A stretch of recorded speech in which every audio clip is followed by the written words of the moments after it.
الحمد لله وكفى وسلام على عباده الذين اصطفى أما بعد فقد قال الله تبارك وتعالى في القرآن المجيد والفرقان الحميد فأعوذ بالله من الشيطان الرجيم بسم الله الرحمن الرحيم قل يا عبادي الذين أسرفوا على أنفسهم لا تقنطوا من رحمة الله إن الله يغفر الذنوب جميعا إنه هو الغفور الرحيم بسم الله الرحمن الرحيم يا أيها الذين آمنوا توبوا إلى الله توبة نصوحا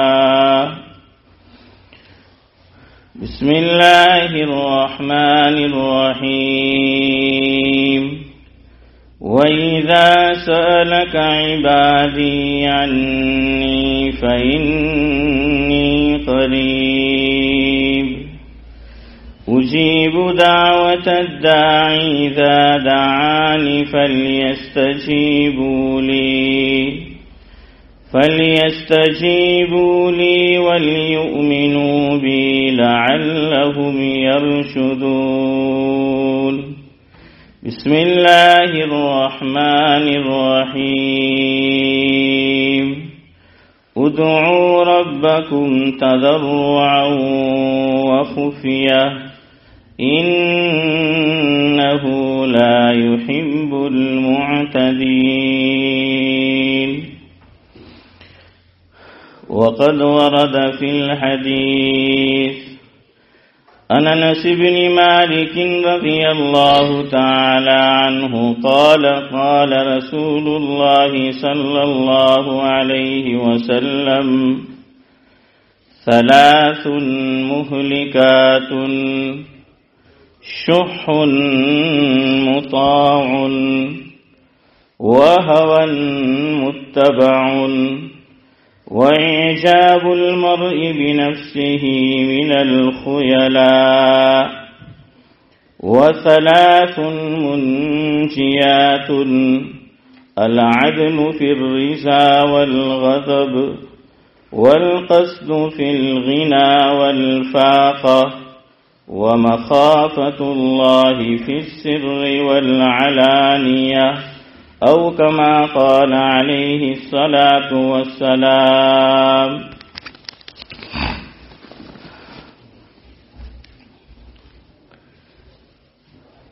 بزرگان محترم،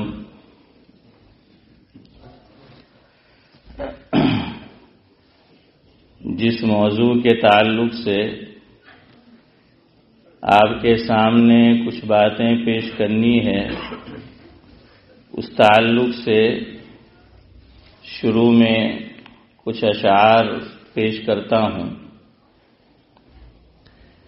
کر لے گناہوں سے توبہ ابھی وقت ہے، کر لے گناہوں سے توبہ ابھی وقت ہے، ورنہ گناہوں کی سزا بڑی سخت ہے۔ کر لے گناہوں سے توبہ ابھی وقت ہے، ورنہ گناہوں کی سزا بڑی سخت ہے۔ سلام جو جان کر نہیں کرتا توبہ، سلام جو جان کر نہیں کرتا توبہ، نگاہ باری میں وہ بدبخت ہے۔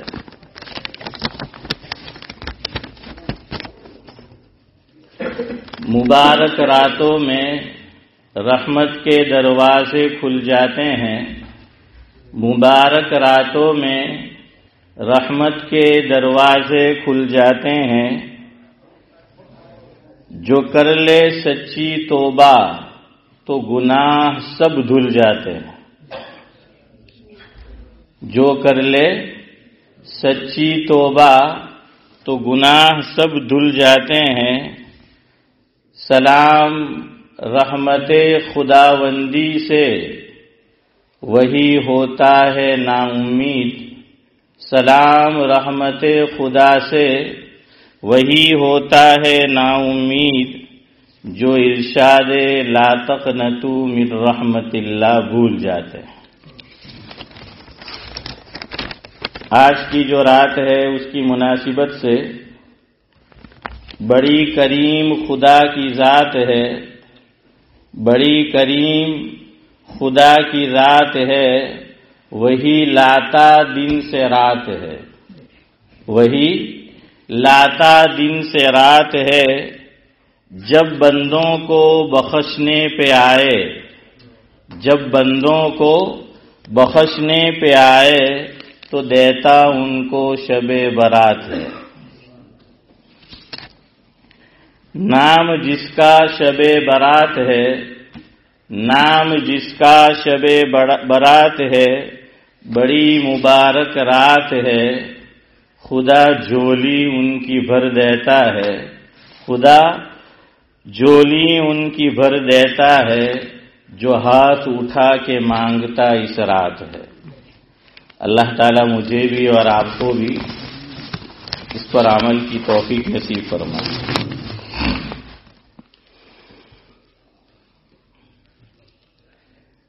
چند مختلف باتیں آپ کی خدمت میں پیش کرنی ہے.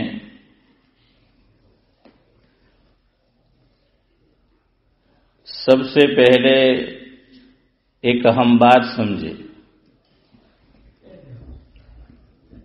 دو چیزیں ہیں.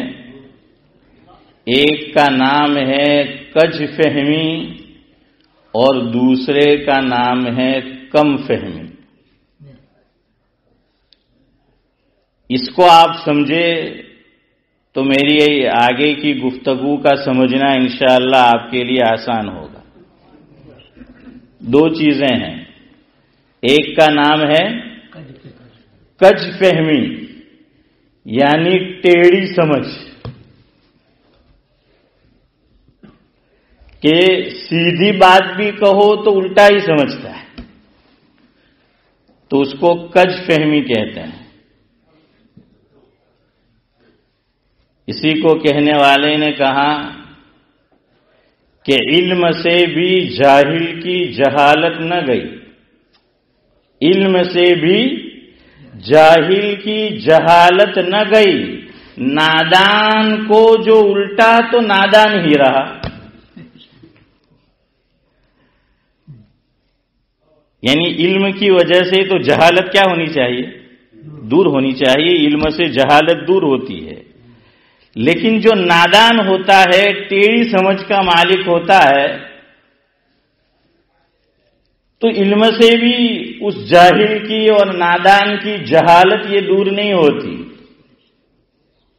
تو شاعر کہتا ہے کہ نادان، آپ لکھے اس کو، آپ سیدھی طرف سے پڑھے تب بھی وہ نادان ہے، اور اس کو الٹا کر کے پڑھے تب بھی نادان ہے. آپ لکھنا اس کو، اور سیدھی طرف سے پڑھو تب بھی نادان، الٹی طرف سے پڑھو جب بھی نادان. اسے علم کی بات سمجھاؤ تب بھی نادان، نہ سمجھاؤ جب بھی جو ہے وہ نادان. اسے بات سمجھ ہی نہیں آتی چونکہ وہ سمجھنا ہی نہیں چاہتا. اور خطیب الامت حضرت مولانا ابرار احمد صاحب جلیوی رحمۃ اللہ علیہ فرمایا کرتے تھے، جس کا مفہوم یہ ہے کہ ایسے جتنے بھی الفاظ ہیں کہ سیدھی طرف سے پڑھو تب بھی وہی مضمون، الٹی طرف سے پڑھو تب بھی وہی مضمون، فرمایا کہ وہ بڑے خطرناک ہیں، وہ بڑے خطرناک ہیں. تو ان میں سے ایک نادان ہے.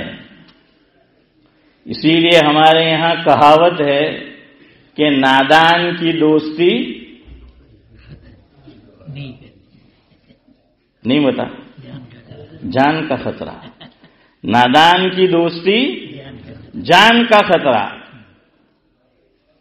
شیخ سعدی رحمت اللہ علیہ نے اس کو سمجھانے کے لیے ایک بات لکھی ہے، ہو سکتا ہے حقیقت پر مبنی ہو سکتا ہے بطور مثال ہو سمجھانے کے لیے، کہ دوست باشد کے دستگیرت دوست، حضرت مولانا سمجھتے ہیں فارسی زبان میں ہے، دوست باشد کے دستگیرت دوست، در پریشاں حالی و درماندگی۔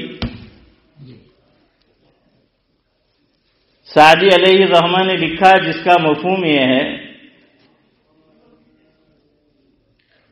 ایک بات پہلے سمجھ لیں، انشاءاللہ 9 بجے تک دعا سمیت ہم مجلس ختم کر دیں گے انشاءاللہ۔ ویسے بھی میرا گلا جو ہے پچھلے 2-3 ہفتے سے گلا کر رہا ہے، تو بہرحال سعدی نے لکھا کہ دوست باشد کے دستگیرت دوست، در پریشاں حالی و درماندگی، کہ دوست وہ ہوتا ہے کہ جب دوست پریشان ہو تو اس کا کیا پکڑے؟ ہاتھ پکڑے اس کا، یعنی اس کا سپورٹ کرے۔ کہنے کا مطلب یہ کیا کرے؟ سپورٹ کرے، تو وہی اصل میں دوست ہے۔ اور اصل دوستی نام ہی اس کا ہے کہ پریشانی میں سپورٹ کیا جائے، ورنہ آدمی اچھے حال میں ہو تو جو دوست نہیں ہے وہ بھی دوست بن جاتے ہیں، چونکہ حال اچھا ہے تو دوست بننے میں گوشت ملتا ہے کھانے کو، کہ حالت اچھی ہے تو پارٹی ہوگی، چونکہ ابھی وہ پارٹی ہے۔ اصل دوست تو وہی ہے کہ پریشانی میں ہو، اس کا بزنس ٹھپ ہو گیا ہے، جاب چھوٹ گیا ہے، کوئی اور پریشانی اس کو لاحق ہے، دوسرے دوست کو اللہ تعالیٰ نے مال و دولت دے رکھا ہے، تو بھائی وہ قرض مانگتا ہے، اس کو سپورٹ کرے۔ یا کہیں اس کو جانا ہے، اس کی ضرورت ہے، کسی بھی طرح اس کو ضرورت ہو، تو اس وقت جو کام آئے وہی دراصل دوست ہے۔ لیکن آج کل تو سب زبانی جمع خرچ ہے، جہاں پتہ چلا کہ اب حالت کچھ ڈھیلی اور کڑکی ہے تو ختم، دیکھ کے راستہ بدل لیتا ہے، اور نمبر بھی سیو کیا ہے، فون کرو نمبر دیکھتا ہے کہ نکیا تو ادھر مانگو اور آولو ہے فون ہے، وہ پھر فون بھی نہیں اٹھاتا۔ بہرحال تو میں نادان پہ آپ کو سمجھا رہا ہوں، اس ملک میں 15ویں شعبان کا مسئلہ بڑا پیچیدہ ہے۔ انڈیا میں آپ دیکھو کچھ نہیں ہے، ہم بڑے ہوئے یہاں تک آئے، کچھ یہ فنی گفتگو نہ کبھی سنی نہ کبھی سنانی پڑی، لیکن یہاں کا ماحول ہی نرالا ہے، تو اس لیے یہاں پہلے فنی گفتگو کرنی پڑتی ہے، لیکن اس سے پہلے آپ کا ذہن بنانا پڑے گا کہ بھائی آپ اس کو سمجھنے کی کوشش کریں اور سمجھے۔ تو نادان کیسا ہوتا ہے؟ تو 2 دوست تھے، تو اس کا دوست نادان تھا، سعدی لکھتے ہیں کسی کے ساتھ جھگڑا ہوا، اب سامنے والا اس کو مار رہا تھا، پیٹ رہا تھا، تو جو آدمی 2 لڑ رہے تھے اس میں ایک کا دوست آ گیا، تو اس نے سعدی کی یہ بات سن رکھی ہوگی کہ دوست باشد کے دستگیرت دوست، تو اس نے یہ سمجھا کہ دوستی کا تقاضا یہ ہے کہ دوست جب مصیبت میں ہو تو ہاتھ پکڑنے چاہیے۔ ہاتھ پکڑنے کا مطلب یہاں سپورٹ کرنا ہے، نہ کہ ہاتھ پکڑنا ہے، لیکن تھا نادان، تو اس کو بات یاد آ گئی کہ یہ تو میرا دوست ہے اور اس کا لڑائی جھگڑا ہو رہا ہے اور سامنے والا پیٹ رہا ہے، آ کر اس نے کیا کر لیا؟ دوست کے دونوں ہاتھ پکڑ لیے۔ اب آپ سمجھ گئے ہوں گے کیا ہوا ہوگا، اس کا خوب مار کٹائی جو ہے اس کی ہوئی، اس کو خوب مار پڑی، چلا گیا وہ پیٹ کر، تو دوست اس کو کہنے لگا کم بخت میرے ہاتھ نہیں اس کے پکڑنے چاہیے تھے، تجھے تو میرا سپورٹ کرنا چاہیے تھا، تو نے تو مجھے اور مار کھلایا۔ تو وہ کہنے لگا کہ سعدی نے کہا ہے کہ دوست تو حقیقی معنی میں وہی ہے کہ پریشانی ہو جب دوست تو اس کا ہاتھ پکڑے، میں نے تیرا ہاتھ پکڑا۔ یہ ہے نادان، یہ ہے الٹی سمجھ۔ حضرت مولانا محمد زکریا صاحب کاندھلوی نور اللہ مرقدہ فرمایا کرتے تھے کہ جو سمجھ کر بھی نہ سمجھے وہ میری سمجھ میں نہ سمجھ ہے۔ تو یہ ایسے ہی نادان ہوتے ہیں، کچ فہم، الٹی سمجھ۔ حضرت تھانوی رحمۃ اللہ علیہ کے حالات میں لکھا ہے کہ کچھ لوگ تھے جو سٹا کھیلتے تھے، جوا۔ تو وہ سٹور یہ سب آئے حضرت کے پاس، لوگ بزرگ کے پاس کس کس نیت سے آتے، دیکھو کہ حضرت کے پاس جا کر ذرا سٹے کا نمبر معلوم کرتے۔ تو حضرت کو بتا دیا گیا کہ وہ جو آئے ہیں سب سٹے باز ہے اور آپ سے سٹے کا نمبر معلوم کرنے آئے ہیں کہ کون سا نمبر جو ہے وہ لگائے سٹے میں۔ تو حضرت تھانوی کو پتا چل گیا، بتا دیا۔ تو حضرت نے دور سے ہی ان کو فرمایا نکالو نکالو نکالو نکالو یہاں سے۔ تو کم بختوں نے گنا کہ حضرت نے کتنی مرتبہ نکالو کہا ہے، تو گنا تو 6 مرتبہ حضرت نے نکالو نکالو نکالو نکالو نکالو یہاں سے کہا تھا۔ تو کہنے لگے بس کام ہو گیا، اب حضرت کے پاس جانے کی ضرورت بھی کیا ہے۔ حضرت نے فرمایا جاؤ جا کے سٹے کا نمبر 6 نکالو، جاؤ جا کر سٹے کا نمبر 6 نکالو تو لاٹری لگ جائے گی۔ اب ایسے بھی جو ہے وہ کچھ فہم ہوتے ہیں۔ حضرت تھانوی رحمۃ اللہ علیہ کی ایک کتاب ہے جس کا نام ہے اصلاح الرسوم، کتاب کا نام حضرت تھانوی نے خود لکھا ہے، جس کا مفہوم یہ ہے کہ لوگ بھی عجیب ہوتے ہیں، معاشرے کے اندر، سماج اور سوسائٹی کے اندر جو غلط رسومات اور رواج جگہ پکڑ چکے تھے، تو میں نے کتاب لکھی کہ رسومات کو چھوڑا جائے، اس کی اصلاح کی جائے۔ کتاب کا نام ہی اصلاح الرسوم لکھا۔ ایک بندے نے جو نادان تھا، جب حضرت تھانوی رحمۃ اللہ علیہ کی اس کتاب کو از اول تا آخر پڑھ لیا، پڑھنے کے بعد حضرت کو شکریہ کا لیٹر لکھتا ہے، اور شکریہ کے لیٹر میں یہ لکھا کہ حضرت آپ کا بڑا شکریہ، مجھے تو معلوم ہی نہیں کہ اتنے سارے رسوم اور رواج جو ہیں ہمارے اندر ہے، آپ کی کتاب پڑھ کر مجھے علم ہوا کہ رسومات یہ فلاں فلاں فلاں بھی ہے۔ اب میں انشاءاللہ اس کو عمل میں لاؤں گا اور اس پہ عمل کروں گا۔ اب دیکھیں الٹی سمجھ، حضرت تھانوی نے تو لکھا جو ہے وہ اس لیے تھا۔ تو کج فہم کو نہیں سمجھایا جا سکتا۔ دوسرا ہے کم فہم، یعنی اس کو پوری سمجھ نہیں ہے، آپ اس کو مسئلہ سمجھاؤ، بات بتاؤ تو اس کو بات سمجھ میں آ جائے گی۔ تو کم فہم کو سمجھایا جا سکتا ہے کہ بات آپ اس کے سامنے کھول کر جو ہے وہ رکھ دے، پوری بات رکھ دے، وہ سمجھ جائے گا۔ تو اللہ کرے کہ میری گفتگو آپ سنیں تو صحیح طرح اس کو سمجھیں، نہ میں یہ کہوں گا کہ آپ کم فہم ہیں، نہ یہ کہوں گا کہ کچ فہم ہیں۔ انشاءاللہ آپ جو ہیں وہ گفتگو بہرحال پوری سمجھیں گے۔ اب آتے ہیں اس پر، یہ جو 15ویں شعبان ہے اس کے جو فضائل ہے اس کو لے کر 2 طرح کے لوگ پائے جاتے ہیں۔ نمبر 1، وہ یہ کہتے ہیں کہ سیرے سے اس رات کی فضیلت ثابت ہی نہیں ہے،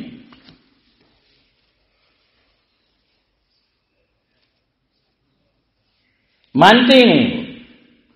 ان سے کہو کہ بھائی اتنی ساری روایتیں ہیں اس رات کے فضائل کے سلسلے میں، تو وہ آپ کو کہیں گے کہ وہ ساری روایات کیا ہے؟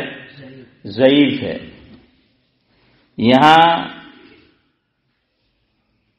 ایک بات سمجھو، روایت کبھی ضعیف نہیں ہوتی، یعنی روایت کا جو مفہوم ہے، حضور کا جو ارشاد ہے، وہ کبھی ضعیف نہیں ہوتا۔ حضور کی زبان مبارک سے نکلا ہر لفظ، ہر حرف ہر گفتگو یہ بالکل سچی پکی 16.5 آنا سچی بات ہے. حضور کی کوئی بات کمزور ہو ہی نہیں سکتی. روایت کبھی کمزور نہیں ہوتی. اس میں جو راوی ہوتا ہے، ایک سند کا جو سلسلہ ہے کہ فلاں نے فلاں سے سنا، فلاں نے فلاں سے، فلاں نے فلاں سے، اس طرح حضور اکرم صلی اللہ علیہ وسلم تک جو سلسلہ پہنچتا ہے اس کو سند کہا جاتا ہے. اس میں جو راوی ہوتے ہیں وہ ضعیف ہوتا ہے. سمجھ آیا؟ روایت ضعیف، لوگ بولتے ہیں یوں کہ روایت ضعیف ہے، علماء بھی بولتے ہیں کہ روایت ضعیف ہے، تو بعض لوگ یہ سمجھتے ہیں کہ اس میں جو کچھ فرمایا گیا، آقا کا جو ارشاد ہے تو وہ ضعیف ہے، وہ کمزور ہے. وہ کمزور نہیں ہے، ہر بات وہ تو سچی ہے.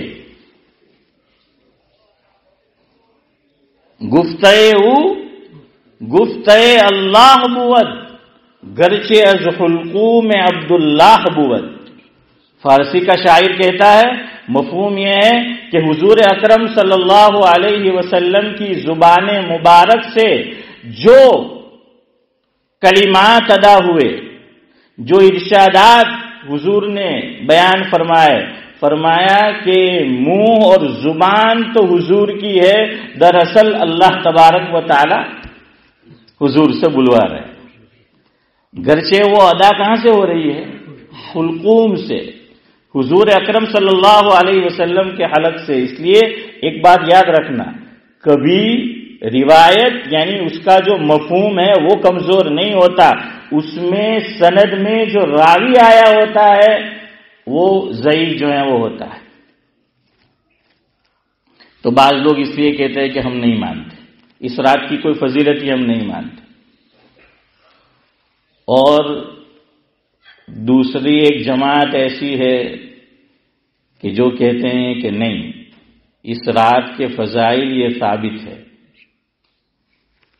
اور یہ کوئی ہمارے زمانے کے لوگ نہیں ہیں، یہ بہت پہلے سے جو ہے وہ چلا آ رہا ہے. محدثین کے نزدیک یہ مسلمہ اصول ہے کہ فضائل کے باب میں ضعیف روایت قابل قبول ہوتی ہے.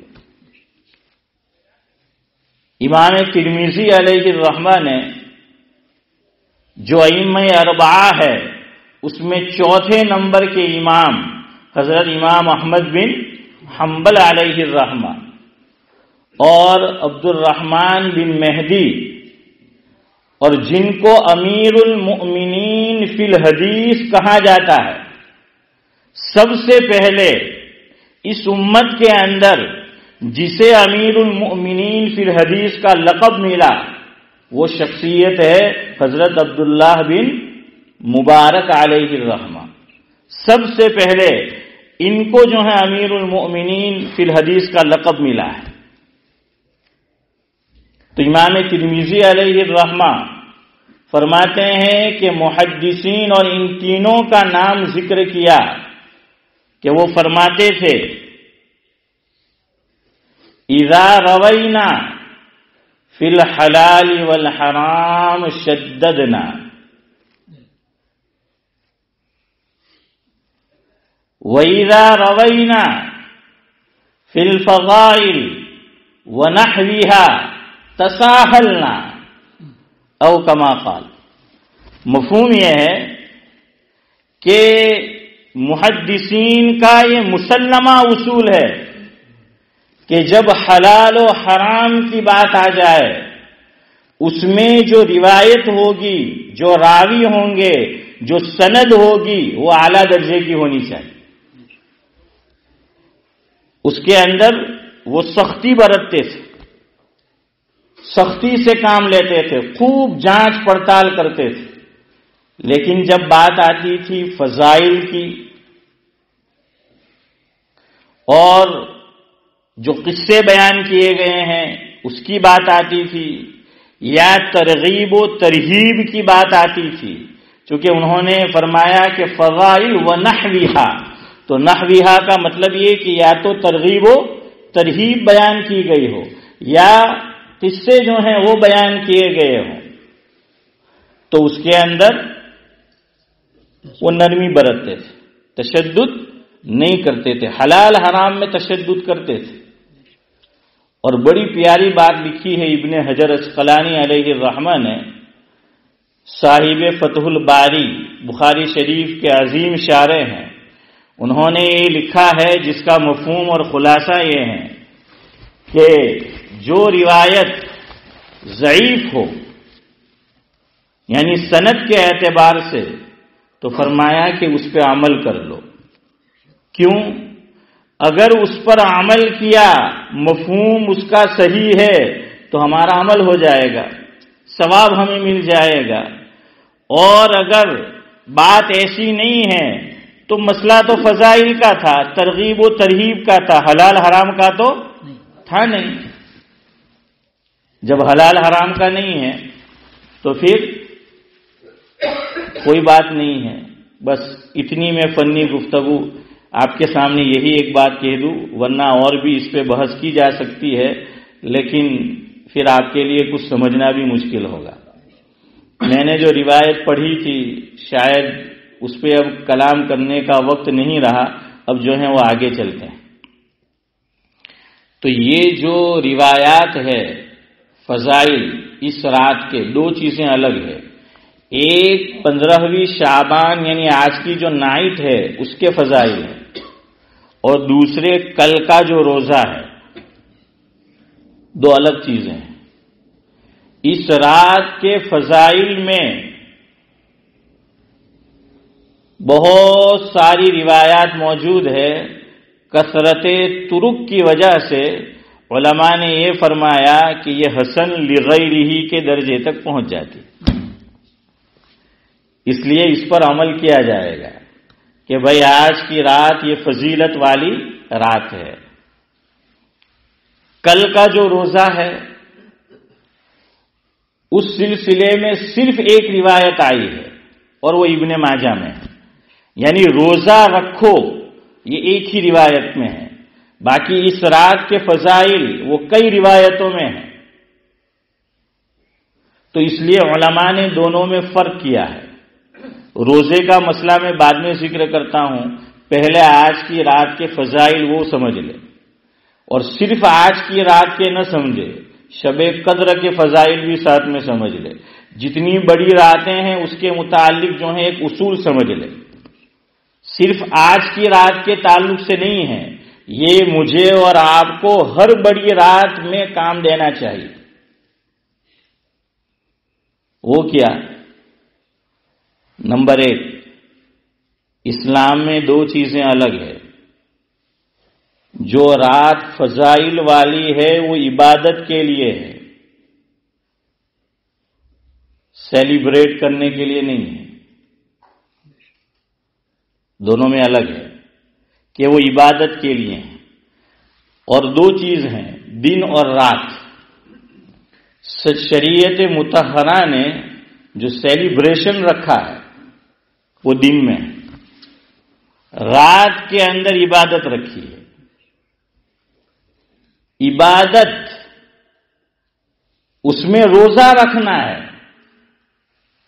اور آدمی سیلیبریٹ کرے گا، سیلیبریشن جو ہے اس کے اندر کھانا پینا ہوتا ہے، نہانا ہوتا ہے، اچھے اچھے کپڑے پہننا ہوتا ہے، اچھے اچھے کھانا پکانا ہوتا ہے۔ میں مثال دوں آپ کو، اسلام کے اندر جو تہوار ہے، جشن جو ہم مناتے ہیں، اسلام کا کوئی تہوار رات میں نہیں ہے، یاد رکھیے۔ اسلام میں کوئی تہوار رات میں نہیں ہے، دن میں۔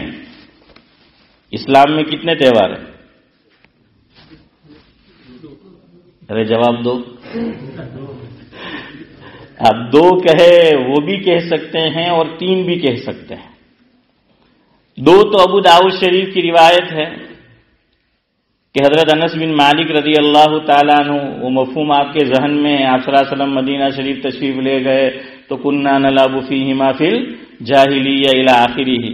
تو بہرحال ایک ہے عید الفطر اور دوسرا ہے عید الاضحیٰ۔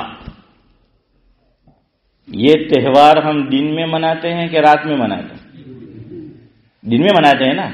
ہاں، یہ تہوار دن میں مناتے ہیں. تو دو تہوار ہو گئے. بات کو سمجھنا، بات سمجھنے کی ہے آگے.